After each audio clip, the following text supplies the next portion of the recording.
Taste the Daily.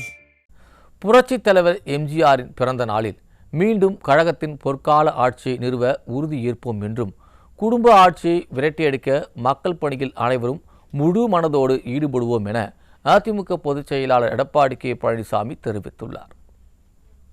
AIADMK நிறுவன தலைவர் பாரத் ரத்னா புரட்சித் தலைவர் எம்ஜிஆரின் 108வது பிறந்தநாள் விழாவையொட்டி கழக பொதுச் செயலாளர் எடப்பாடி கே பழனிசாமி தொண்டர்களுக்கு மடல் எழுதியுள்ளார். அதில் அஇஅதிமுக நிறுவன தலைவர் பொன்மனச்செம்மல் புரட்சித் தலைவர் எம்ஜிஆரின் 108வது பிறந்த நாளை கொண்டாடும் இந்த தருணத்தில்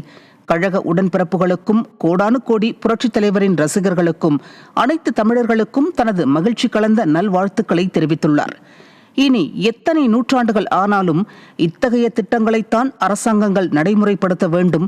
இதுபோன்ற திட்டங்களைத்தான் புதிதாக அறிமுகம் செய்ய வேண்டும் என்கிற அளவிற்கு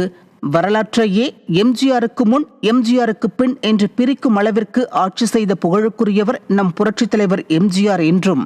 அவர் விட்டுச் சென்ற அரசியல் பாடமும் அவர் வாழ்ந்து காட்டிய அரசியல் முறையும் தான் நமக்கெல்லாம் முன்மாதிரியாக திகழ்ந்து கொண்டிருக்கின்றன என்றும் அதிமுக பொதுச் செயலாளர் குறிப்பிட்டுள்ளார். புரட்சித் தலைவரை தொடர்ந்து புரட்சித் தலைவி அம்மா ஆட்சி காலத்திலும் அம்மாவின் நல்லாசையோடு செயல்பட்ட தனது தலைமையிலான ஆட்சியிலும் மக்கள் நலன் சார்ந்து நிறைவேற்றப்பட்ட திட்டங்கள் ஏராளம் ஏராளம் என்றும், புரட்சித் தலைவி அம்மாவிற்கு பிறகு நம் இரு பெரும் தலைவர்களின் நல்லாசையோடு அஇஅதிமுக தொடர்ந்து மக்கள் பணிகளை தொய்வில்லாமல் ஆற்றி வருகின்றது என்றும் அதிமுக பொதுச் செயலாளர் குறிப்பிட்டுள்ளார். மேலும் தமிழகத்தில் நடைபெற்று வரும் மக்கள் விரோத ஆட்சியை, குடும்ப ஆட்சியை விரட்டவும் புரட்சித் தலைவர் புரட்சித் தலைவி அம்மாவின் பேர் இயக்கத்தை ஆட்சி பீடத்தில் மீண்டும் அமர்த்தவும் தமிழக வாக்காளர்கள் ஒவ்வொருவரும் காத்து கொண்டிருக்கிறார்கள் என குறிப்பிட்டுள்ள கழக பொதுச் செயலாளர், புரட்சித் தலைவர் புரட்சித் தலைவியின் பொற்கால ஆட்சியை தமிழ்நாட்டில் மீண்டும் மலர செய்யும் மாபெரும் மக்கள் பணியில் நாம் அனைவரும் முழு மனதோடு ஈடுபட இந்நாளில் உளமாற உறுதியேற்போம் என்றும் தெரிவித்துள்ளார். ஜனநாயகத்தை சீர்குலைக்க நம் அரசியல் எதிரிகள் எத்தனை திட்டங்கள் தீட்டினாலும்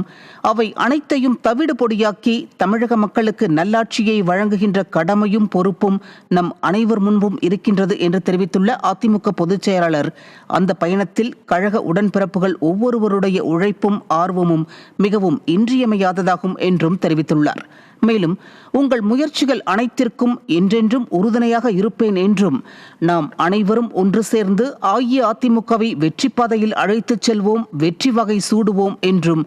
ஆர்வத்தோடு தொண்டாற்றுவோம், புரட்சித் தலைவர் புரட்சித் தலைவியின் நல்லாட்சியை மலர செய்வது நம் ஒவ்வொருவரின் கடமை என்பதை நினைவில் கொண்டு பணியாற்றுவோம் என்றும் அதிமுக பொதுச் செயலாளர் எடப்பாடி கே பழனிசாமி மடலில் குறிப்பிட்டுள்ளார்.